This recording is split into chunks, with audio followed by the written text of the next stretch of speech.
प्रिय विद्यार्थियों, भाग के अति महत्वपूर्ण क्वेश्चन के बारे में हम चर्चा कर रहे थे। उसमें हमने सर्वप्रथम छायावाद के 4 कवि जो हमारे पाठ्यक्रम में हैं उनको लिया है। ये 4 कवि हैं जयशंकर प्रसाद, सुमित्रानंदन पंत, सूर्यकांत त्रिपाठी निराला और महादेवी वर्मा।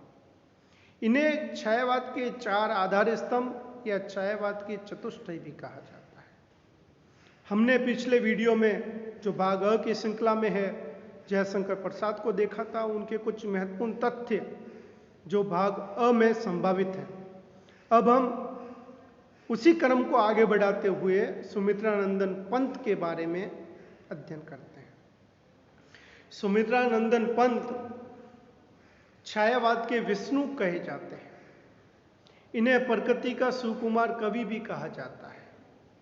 इनका जन्म 1900 ईस्वी कोसानी अल्मोड़ा जिला उत्तराखंड में हुआ। इनकी मृत्यु 1966 में हुई। कर्म भूमि इनकी प्रयाग इलाहाबाद रही। बाल नाम इनका गोसाई दत्त रहा। ये अरविंद दर्शन से प्रभावित रहे। भागवत जीवन और अरविंद दर्शन जो महर्षि अरविंद से जुड़ा हुआ है। ये दर्शन हमारे लिए महत्वपूर्ण इसलिए है क्योंकि इन्होंने स्वर्ण किरण, स्वर्ण धूलि आदि रचनाएं इस दर्शन से प्रभावित होकर लिखी है। फिर आगे बढ़ते हैं। इनके लिए प्रसिद्ध उपमाएं जिनका उपयोग हिंदी में किया जाता है। सर्वप्रथम इन्हें छायावाद का विष्णु कहा जाता है। इन्हें प्रकृति का सुकुमार कवि भी कहते हैं। प्रकृति के उद्दीपन और आलंबन रूप में से इन्होंने आलंबन रूप का चित्रण किया है। इन्हें सुमित्रानंदन नाम के कारण लक्ष्मण भी कहा जाता है, लावण्य अर्जुन भी कहा जाता है।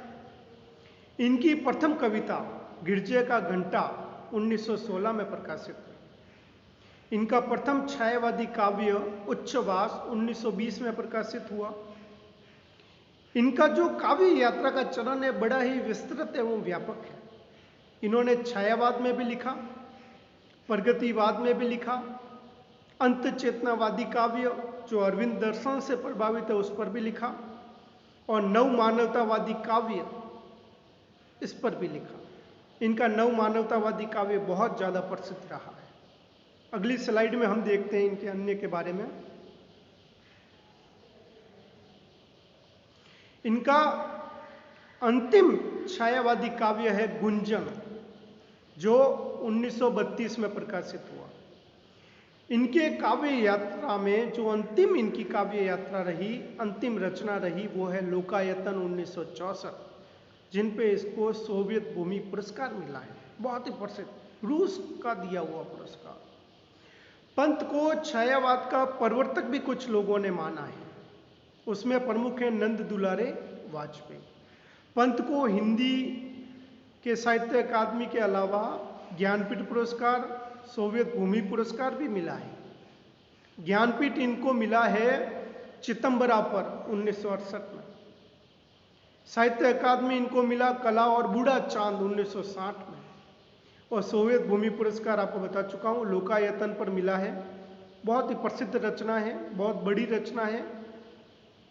इन्हें छायावाद का प्रवर्तक नंद दुलारे वाजपेयी ने कहा और इन्हें छायावाद का प्रतिनिधि कवि कहा है शुक्ल ने। छायावादी अंतिम इनकी काव्य यात्रा में छायावाद का अंतिम काव्य और प्रगतिवाद का उदय देने वाली रचना रही है युगांत। कार्ल मार्क्स और महात्मा गांधी इन दोनों से प्रभावित रचना इनकी रही है युगवाणी, जिसमें प्रगतिवाद का बहुत ही बढ़िया स्वर देखने को मिलता है। हरिवंश राय बच्चन हमारे कोर्स में है, इलाहाबाद के प्रवर्तक हैं। इन हरिवंश राय बच्चन के साथ सुमित्रानंदन पंत ने हिंदी का प्रथम संयुक्त लेखन कार्य किया। यह रचना है खादी के फूल। बहुत ही प्रसिद्ध रचना है खादी के फूल, महात्मा गांधी पर लिखित। अब हम देखते हैं इनके छायावादी काव्य, प्रगतिवादी काव्य, अंत चेतनावादी काव्य, नव मानवतावादी काव्य। ऐसे काव्य में कुछ चीज़ें और हैं, लेकिन जो महत्वपूर्ण है उसका संकलन यहाँ किया गया है। आप चाहें तो लिपिबद्ध करें, आप चाहें तो यहीं से पढ़ लें। भाग के लिए अति महत्वपूर्ण है। छायावादी काव्य, इनका जो पहला काव्य है छायावादी, वो है उच्छ्वास 1920 में। 1920 में इनकी ग्रंथि आती है, बहुत ही प्रसिद्ध रचना। 1927 में वीणा, 1928 में पल्लव और 1932 में गुंजन। उच्छ्वास, ग्रंथि, वीणा, गुंजन और पल्लव, ये 5 रचनाएं इनकी छायावादी काव्य हैं। फिर ये छायावाद से विमुख होके प्रगतिवाद की रचना करते हैं। प्रगतिवाद में इनकी प्रथम रचना जो मानी गई है वो है युगांत 1936 की। युग का अंत, छायावाद का अंत, प्रगतिवाद का उदय। छायावाद का अंत अधिकांश विद्वानों ने 1936 माना है और प्रगतिवाद की उत्पत्ति, उदय 1936 माना है। इसीलिए युगांत प्रगतिवाद और छायावाद के संधि स्थल की कविता है। आगे बढ़ते हैं।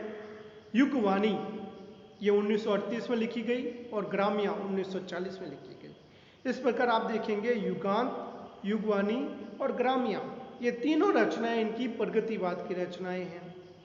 आगे बढ़ते हैं जब इनकी काव्य यात्रा में, तो अरविंद दर्शन, भागवत जीवन से प्रभावित इनका काव्य आता है, जिसे कहते हैं अंतः चेतनावादी काव्य। बहुत ही कम रचनाएं हैं और एक अलग दृष्टिकोण के कारण प्रसिद्ध है। रचनाएं हैं स्वर्ण किरण, स्वर्ण धुली, वाणी, युगपत, युगांतर। इसके उपरांत इनका सबसे प्रसिद्ध काव्य यात्रा चरण आता है, नव मानवतावादी काव्य, जिसमें उत्तरा, कला और बूढ़ा चांद, चितंबरा, लोकायतन किताबें हमें मिलती हैं। बहुत ही प्रसिद्ध किताबें। आप ये देखिए कि नव मानवतावादी काव्यों में मैंने आपको 4 किताबों के नाम बताए, उत्तरा, कला और बूढ़ा चांद, चितंबरा, लोकायतन। 4 में से 3 पर इनको पुरस्कार मिले हैं।